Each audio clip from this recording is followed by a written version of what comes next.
Hello everybody, welcome to the course on Introduction to Retailing. So this is a retail marketing course, and in this particular session we'll talk about Introduction to Retailing.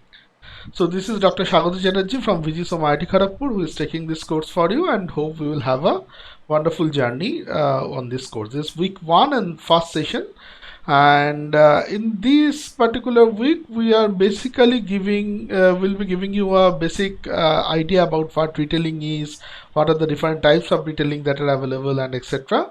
Let's go ahead. So what is retailing?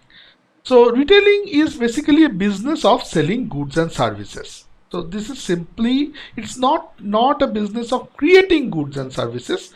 It's only the business of selling goods and services. So there is the difference between the manufacturing and retailing. That in manufacturing you produce the product. In services sometimes you provide the services. But retailer is only a seller of goods and services. He does not produce it. He does not create the solution for you. He does sells the solution for you. So, and who are the customers? Generally, the customers are personal, family, or household. So, majorly focused on B2C sector and not on B2B sector is where the retailing comes. So, majorly when my focus is in B2C, I will be talking about retailing. But recent days there are B2B retails have also come up, like wholesale markets and let's say metro cash and carry kind of markets, which are huge warehouse kind of retail stores where business customers also come. But traditionally retailing was actually a B2C market, and it includes every sale to the final customer. So whenever there is a sale component is there, whenever you're trying to sell to the final customer, that is where the retailing comes in. So what are some of the examples of retailing? You can say the normal kirana shop that you have at you in the corner of your market or just beside your home will be a part type of retailing. From there, if you start from there, and probably that Panbiri shop also, and that probably the small tea seller also, they are all basically retailers, and they're unorganized retailers. And then when we go to the organized retailers, we have let's say I would say Metro, and we have Big Bazaar, and we have more retail store, or Aditya Birla's retail store. And then if you go further bigger, we have let's say Spar, or we have Metro Cash and Carry, the one that I have just told. So which are very big retail stores. So all of these are basically different types of retail store that we have seen in the current days in India. And then we have also seen retail store which are not focused on which are majorly focused on a particular type of products. For example, in a unorganized sector level, if I talk about sweet shops, are basically that kind of retail store, or probably stores which are bookstores are that kind of retail stores. And then we have Crosswords, which is also a bookstore, but it's a big huge retail store. Or we have, let's say, some Decathlon. Decathlon is a retail store which is majorly focused on a particular commodity, which is like sports products. So that kind of retailing is also very prominent in today's world. Now, what are the major things that we will be trying to deal as a marketing person when we discuss retailing is something that is an important area of discussion.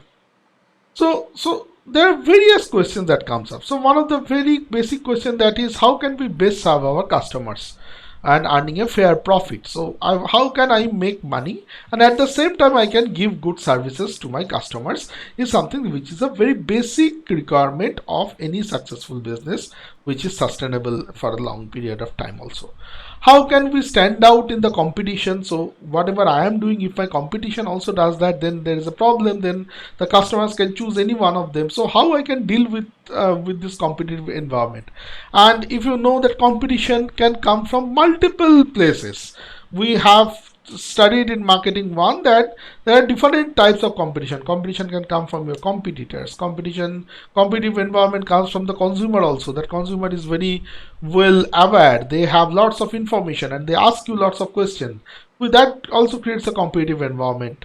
And then let's say if your supplier has or your distributors have quite a bit of negotiation power with you, that creates a competitive environment. If there is a threat of entrance, let's say if you are selling something which can be very easily copied, then that also creates a competitive environment. So all of these things creates a competitive environment, and the question comes up is how will we deal with this competitive environment in a marketing perspective when we talk about retailing. So that is something that we will be discussing in this course. Low consumer confidence and high saving rates have reduced consumer spending. So people and more so in the COVID situation today, and in various other cases also, that consumers have become very much, I would say, cautious about what they are trying to. So there is a ups and downs goes on in consumer spending. At some period of time, consumers come out and spend a lot, and then they become again cautious, and then they become, so in this cycle goes up. The recession and depression cycle goes up, and we are probably, due to this COVID situation and etc., we are probably leading to that recession kind of a situation, where you can say that there are lots of consumers who are not spending and saving a lot of money. Now, if you are not spending, then the retail competition has increased. That creates a blurring between, so increased format blurring for like sales of cameras at office supply stores and carpeting and major appliances at home improvement centers. Various things have come up in various places. For example, why would you have normally expected a camera? A camera you will not expect in office supply store because offices do not require camera, but we are having that. Carpeting and major appliances also in home improvement centers, so that margin has gone out. And how we can grow our business while retaining a core of loyal customers have also become a question.